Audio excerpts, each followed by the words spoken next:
నమస్కారం. ఎన్ఎక్స్టీజీ న్యూస్ కి స్వాగతం. ఈనాటి వార్తా విశేషాలు. టీడీపీ అధినేత చంద్రబాబు అమరావతి చేరుకున్నారు. ప్రధాని మోదీ కేంద్ర మంత్రివర్గం ప్రమాణ స్వీకారం నేపథ్యంలో ఢిల్లీ వెళ్లిన ఆయన నేరుగా గన్నవరం ఎయిర్పోర్ట్ కి వచ్చారు. అక్కడి నుంచి ఉండవల్లిలోని నివాసానికి చేరుకున్నారు. బుధవారం సీఎంగా ఆయన ప్రమాణ స్వీకారం చేయనున్నారు. ఇప్పటికే దీనికి సంబంధించిన ఏర్పాట్లు జరుగుతున్నాయి. మరోవైపు మంత్రివర్గ కూర్పుపై చంద్రబాబు కసరత్తు ముమ్మరం చేయనున్నారు. జిల్లాల వారీగా ఎవరెవరికి అవకాశం కల్పించాలనే దానిపై ముఖ్యమైన నేతలతో ఆయన చర్చించనున్నారు. అనుభవం, వివిధ సామాజిక వర్గాలకు ప్రాధాన్యం తదితర అంశాల ఆధారంగా ఎవరెవరిని మంత్రివర్గంలోకి తీసుకోవాలనే దానిపై ఓ నిర్ణయానికి రానున్నారు. మంగళవారం నాటికి దీనిపై స్పష్టత వచ్చే అవకాశం ఉంది. వైసీపీ ఓడిపోయిన జగన్ రక్త చరిత్ర రాస్తూనే ఉన్నారని టీడీపీ జాతీయ ప్రధాన కార్యదర్శి నారా లోకేష్ విమర్శించారు. కర్నూలులో టీడీపీ నేత గౌరీనాథ్ ని వైసీపీ నేతలు దారుణంగా హత్య చేయించారని ఆరోపించారు. ఆ పార్టీ ఫ్యాక్షన్ పాలన వద్దని ఎన్నికల్లో జనం చీకొట్టారన్నారు. బాబాయిని చంపినట్టే జనాన్ని జగన్ చంపుతున్నారని మండిపడ్డారు.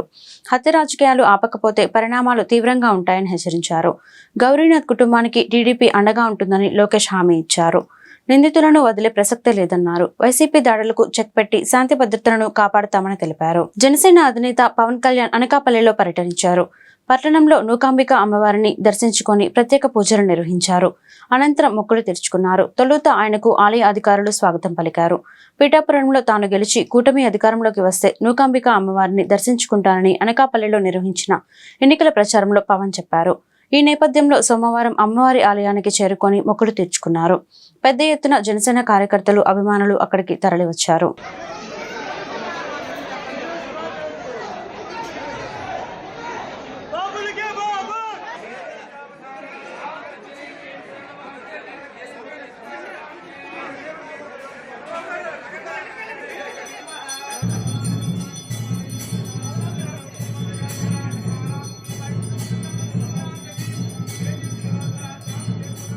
ప్రజాస్వామ్యాన్ని గౌరవించిన పార్టీ టీడీపీ అని ఆ పార్టీ అధికార ప్రతినిధి కొమ్మారెడ్డి పట్టాభిరామ్ అన్నారు.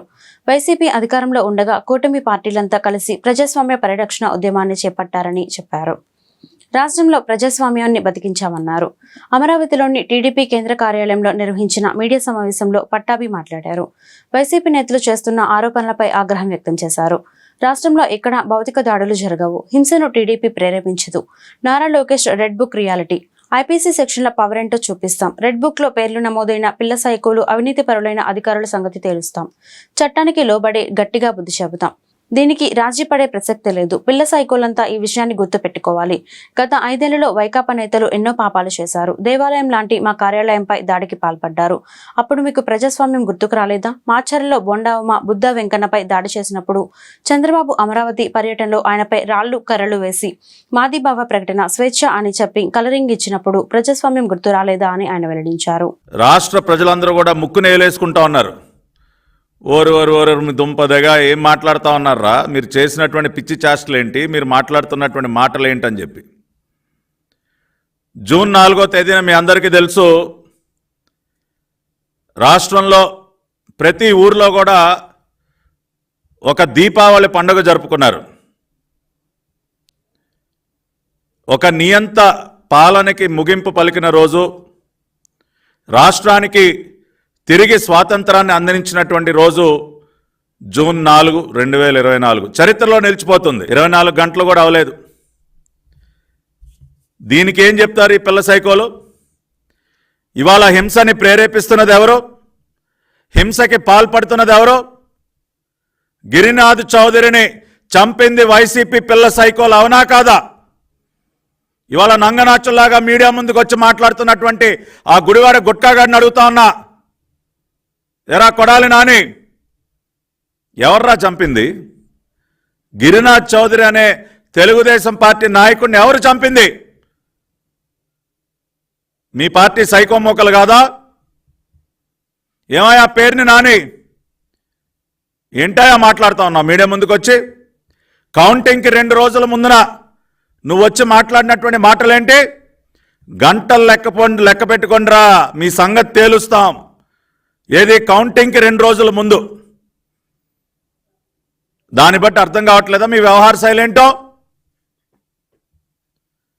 ఒక పక్కన ఇటువంటి దారుణాలు చేస్తూ ప్రజలు మక్కిలెరగొట్టి మిమ్మల్ని మోకాళ్ళ మీద నుంచోబెట్టిన 11 సీట్లతో మిమ్మల్ని మోకాళ్ళ మీద నుంచోబెట్టారు ఈ రాష్ట్రంలో. ప్రజా తీర్పు ఆ విధంగా ఉన్నా కూడా ఇంకా బుద్ధి తెచ్చుకోకుండా ఈ సైకో చేష్టలు, ఈ దారుణాలు, ఈ హత్యలు ఇంకా కొనసాగిస్తూ నంగనాచుల్లాగా వచ్చి నీతులు మాట్లాడతారా? ప్రజాస్వామ్యాన్ని రక్షించాలంట. రాష్ట్ర గవర్నర్ గారి దగ్గరికి వెళ్ళి విన్నపాలు ఇస్తారు. విన్నపాలు ఇదా ప్రజాస్వామ్యాన్ని రక్షించడం అంటే? మా పార్టీ నాయకుల్ని అత్యంత దారుణంగా చంపటమా ప్రజాస్వామ్యాన్ని రక్షించడం అంటే?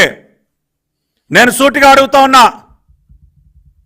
తెలుగుదేశం పార్టీ నాయకుల్ని కిరాతకంగా చంపటాన్ని ప్రజాస్వామ్యాన్ని రక్షించడం అంటారా? 5 సంవత్సరాలు మీరు చేసినటువంటి పాపాలు, దాని యొక్క పర్యవసానమే మీరు చూశారు. జూన్ 4వ తేదీన 151 నుంచి 11 స్థానాలకి పడిపోయారు మీరు. కనీసం ప్రతిపక్ష హోదా కూడా దక్కలేదు. సిగ్గుపడకుండా ఇంకేం మొక్కలు పెట్టుకుని వస్తా ఉన్నారా మీడియా ముందుకు? మీరు ఏ మొక్కం పెట్టుకుని వస్తా ఉన్నారు? నిజమైనటువంటి దేవుడి స్క్రిప్ట్ ఏంటో జూన్ 4వ తేదీన చూపించాడు ఆ భగవంతుడు.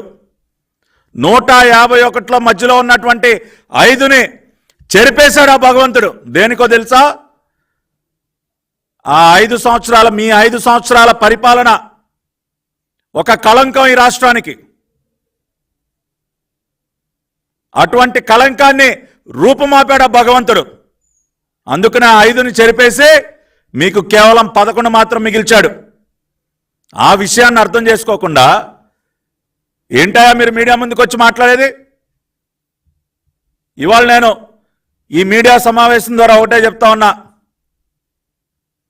ఎస్, తెలుగుదేశం పార్టీ నిజంగా ప్రజాస్వామ్యాన్ని గౌరవించినటువంటి పార్టీ ఈ రాష్ట్రంలో తెలుగుదేశం పార్టీ. కూటమి పార్టీలు జనసేన, భారతీయ జనతా పార్టీ ప్రజాస్వామ్య పరిరక్షణ ఉద్యమాన్ని చేపట్టాం మేమందరం కూడా కలిసి. ఇవాళ రాష్ట్రంలో తిరిగి ప్రజాస్వామ్యాన్ని బ్రతికించాం మేము. అటువంటి మాకు ప్రజాస్వామ్యం యొక్క పాఠాలు మాకు చెప్తారా? ఇటువంటి దారుణాలు కొడిగడుతూ మీరు ప్రజాస్వామ్యం గురించి మాట్లాడతారా? నారా చంద్రబాబు నాయుడు గారు మాకు ఒక క్రమశిక్షణ అలవాటు చేశారు. ప్రజాస్వామ్య విలువల గురించి. రాజధాని ప్రాంతంలో జంగిల్ క్లియరెన్స్ పనులు వేగంగా సాగుతున్నాయి. సుమారు 100 జేసీబీలతో గత 4 రోజులుగా పనులు ముమ్మరంగా జరుగుతున్నాయి. 109 కిలోమీటర్ల నిడివిల్లో 673 ఎకరాల విస్తీర్ణంలో కంపలను రేయింబవలు తొలగిస్తున్నారు. ఈ నెల 12న చంద్రబాబు ముఖ్యమంత్రిగా ప్రమాణ స్వీకారం చేస్తుండటంతో అప్పటిలోగా అమరావతికి కొత్త కళ తీసుకొచ్చేందుకు అధికారులు యుద్ధ ప్రాతిపాదికన పనులు చేస్తున్నారు. అమరావతి ప్రాంతంలో పనులను సిఆర్డీఏ కమిషనర్ వివేక్ యాదవ్ పర్యవేక్షిస్తున్నారు. రాజధాని ప్రాంతంలో పనుల్లో కదలిక రావడంపై స్థానిక రైతులు హర్షం వ్యక్తం చేస్తున్నారు.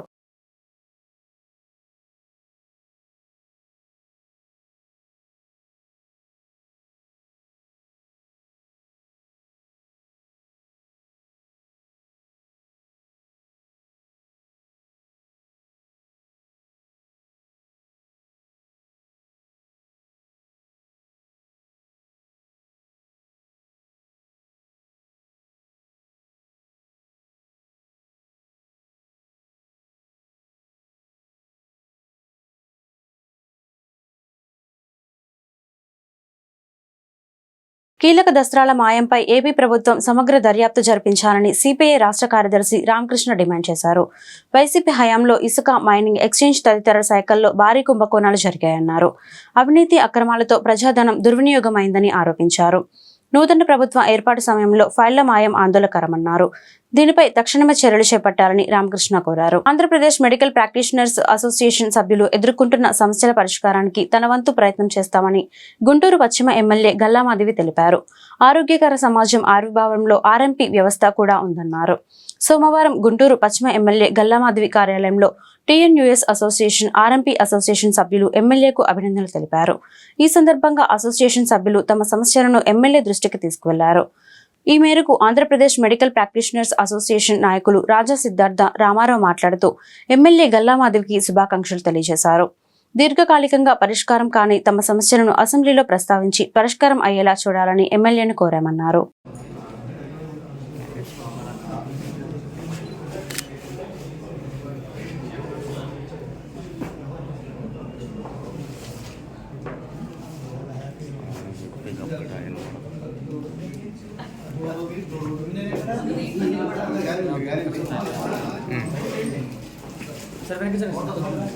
మేడం కొద్దిగా వెనకరండి.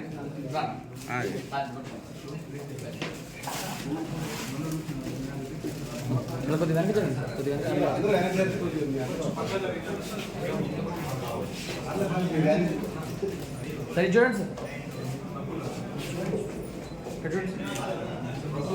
బిజినెస్ అసోసియేషన్లో 213/84 సంఘం తరఫున ఎమ్మెల్యేగా గెలిచినటువంటి గల్లా మాధవ్ గారిని మేము గౌరవార్థంగా కలిసి మా యొక్క సాధబాధాల గురించి మీరు అసెంబ్లీలో లేవనెత్తాలని చెప్పేసి సంఘం తరఫున వారికి విన్నవించడం జరిగింది. అలాగే టీముగా మా సంఘంలో ఉన్నటువంటి లీడర్స్ నాగేశ్వరరావు గారు, గీతాంజలి గారు, రాము గారు, తర్వాత మా ఆంజనేయులు గారు, కార్యదర్శి గారు, సిద్ధార్థ గారి ఆధ్వర్యంలో మేము మేడం గారిని కలిసి వారికి కంగ్రాచులేషన్ చెప్తూ మా సాధక బాధలు ఉన్నటువంటి మనకున్నటువంటి డిమాండ్లు, మనకున్నటువంటి సమస్యలను కూడా వారి దృష్టికి తీసుకెళ్ళి మన సంఘానికి ఆర్ఎంపీ వ్యవస్థకి న్యాయం చేయాలని చెప్పేసి విన్నవించడం జరిగింది. మీరు పర్సనల్గా రమ్మని చెప్పేసి రాజా సిద్ధార్థ గారికి మేడం గారు చెప్పడం జరిగింది. సో మంచి జరుగుతుందని ఆశిద్దాము. ధన్యవాదాలు. మీ అసోసియేషన్ పేరు చెప్పండి. Andhra Pradesh medical practitioners association 213/84 Guntur. The team of the organization and the president of this organization, by name Raja Siddhartha. We are requested and blessed for Dr. Galla Madhavi MLA, newly elected, an extraordinary personality. He will do the best services to the all public as well as our organization also. We are having a big problem. Unrecognized practice we are continuing. So I am requesting her, please put it in assembly. He promised to put it in the assembly.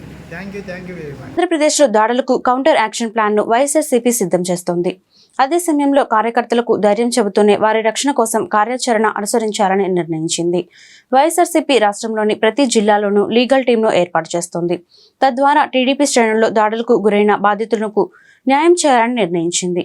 ఈ క్రమంలో తొలుత బాధితుల్ని తీసుకొని జిల్లా ఎస్పీల వద్దకు తీసుకువెళ్లారు. అక్కడ ఫిర్యాదు చేయిస్తారు. ఆపై కోర్టులో కూడా దావాలు వేయిస్తారు. ఆ తర్వాత జరిగే ప్రొసీజర్ను లీగల్ టీం చూసుకునేలా వైఎస్ఆర్సీపీ ప్రణాళిక రూపొందించింది. ఇది ఇలా ఉంటే ఎన్నికల ఫలితాలు వెలువడిన మరుక్షణం నుంచే టీడీపీ అరాచకాలు మొదలయ్యాయి. వైఎస్ఆర్సీపీ నేతల్ని, కార్యకర్తల్ని, సానుభూతి పరుల్ని, సాధారణ ఓటర్లని, ఆఖరికి వైఎస్ఆర్సీపీ జెండా మోసిన వాళ్ళను సైతం వదలటం లేదు. శాంతి భద్రతలు ఒక్కసారిగా దెబ్బతినడంపై అటు రాష్ట్రపతి, ఇటు గవర్నర్కు వైఎస్ఆర్సీపీ ఇప్పటికే ఫిర్యాదులు చేసింది. మరోవైపు వైఎస్ఆర్సీపీ క్యాడర్కు ధైర్యం చెబుతూ క్షేత్రస్థాయిలో పర్యటిస్తూ భరోసా ఇస్తున్నారు పలువురు నేతలు. ప్రభుత్వ ఆసుపత్రి అడ్వాన్స్డ్ ఐసీయూలో చెత్తాచెదారం ఉండకుండా పరిసరాలను పరిశుభ్రంగా ఉంచాల్సిన బాధ్యత అందరిపై ఉందని సూపరింటెండెంట్ డాక్టర్ కిరణ్ కుమార్ సూచించారు. సోమవారం అడ్వాన్స్డ్ ఐసీయూను ఆయన తనిఖీ చేశారు. ఈ సందర్భంగా డాక్టర్ కిరణ్ కుమార్ మాట్లాడుతూ ఆసుపత్రి ఐసీయూ వద్ద ఎంఎన్ఓలు డ్రెస్ కోడ్లు లేకపోవడాన్ని గమనించి వెంటనే డ్రెస్ కోడ్ అమలు చేయవలసిందిగా ఆదేశించినట్లు చెప్పారు. ఐసీయూ వద్ద మహిళా సెక్యూరిటీ సిబ్బంది కాకుండా మగ సెక్యూరిటీని ఏర్పాటు చేయాలని ఆయన సూచించారు. ప్రతిరోజు 1000 మంది రోగులు ఆసుపత్రికి వస్తున్నారని, ఒక్కొక్కసారి ఐసీయూ లేక ఇబ్బందులు పడుతున్న సంఘటనలు చూస్తున్నామని ఆయన చెప్పారు. ప్రైవేట్ ఆసుపత్రిలో ఐసీయూలో రోగులకు చికిత్స చేయాలంటే కనీసం రోజుకు 50,000 నుంచి ₹1,00,000 ఖర్చు అవుతుందని ఆయన అన్నారు. ప్రభుత్వ ఆసుపత్రిలో పేద రోగులందరికీ ఉచితంగా వైద్యం అందిస్తున్నామని ఆయన చెప్పారు. రోగులు, వారి సహాయకులు వైద్యం విషయంలో ఎవరూ ఆందోళన చెందాల్సిన అవసరం లేదన్నారు. 24 గంటల పాటు వైద్యులు అందుబాటులో ఉండే విధంగా చర్యలు తీసుకుంటామని డాక్టర్ కిరణ్ కుమార్ తెలిపారు. డాక్టర్లు బెదిరిస్తున్నారు, డాక్టర్లు భయభ్రాంతులకు గురవుతున్నారు. ఇవాళ డాక్టర్లు వైద్యం చేయడానికి ముందుకు రాకపోతే మనం ఎక్కడికి వెళ్ళాలి? ఏ హాస్పిటల్కి వెళ్ళాలి? ప్రైవేట్ హాస్పిటల్ దగ్గర కూడా లేదు. ప్రైవేట్ హాస్పిటల్లో హాస్పిటల్ లోపలికి ఎంటర్ కానీ ఐసీయూలోకి అసలు జీరో. అసలు ఏం జరుగుతుందో కూడా తెలియదు. ఇక్కడ అట్లా చేయట్లేదు. మిమ్మల్ని పిలుస్తారు, చెప్తారు, పేషెంట్ ప్రోగ్నోసిస్ చెప్తారు, ప్రమాదం ఎంత ఉందని చెప్తారు, ఎంతవరకు మనం చేయగలమని చెప్తారు, ఏమేం కావాలో చెప్తారు. ఇక్కడ మందులన్నీ ఉన్నాయి, వైద్యం జరుగుతుంది, ల్యాబొరేటరీ ఇక్కడ జరుగుతుంది. తొందరపడి బయటికి పడితే రాసివ్వరు. ఒకసారి చిన్న డాక్టర్లు కానీ ఎవరైనా రాసిచ్చినా కూడా మీ దగ్గర లేకపోతే మాకు తెలియచేయండి. ఇక్కడ ప్రొవైడ్ చేయడానికి మేము ప్రయత్నిస్తాం. ఖరీదైన వైద్యం చేస్తాం. ఖరీదైన మందులు ఇవాళ గవర్నమెంట్ అందుబాటులో తీసుకొచ్చింది. అర్థం కదా? సో గవర్నమెంట్ మీకోసం అంత నిలబడ్డప్పుడు మీరు గవర్నమెంట్కి కూడా సహకరించండి. మీకు కావాల్సిన ప్రొవిజన్ ఇవ్వడానికి ఇక్కడ అడుగు వేపిస్తానికి మేము రెడీగా ఉన్నాం. ఇవాళ చేస్తాం. మమ్మల్ని బయటికి పంపించారని ఫీల్ కావద్దు. బయటికి పంపించడం కాదు, ఎవరైతే ఉండాలో వాళ్ళే ఉండాలి. ఈ వార్తలు ఇంతటితో సమాప్తం. నమస్కారం.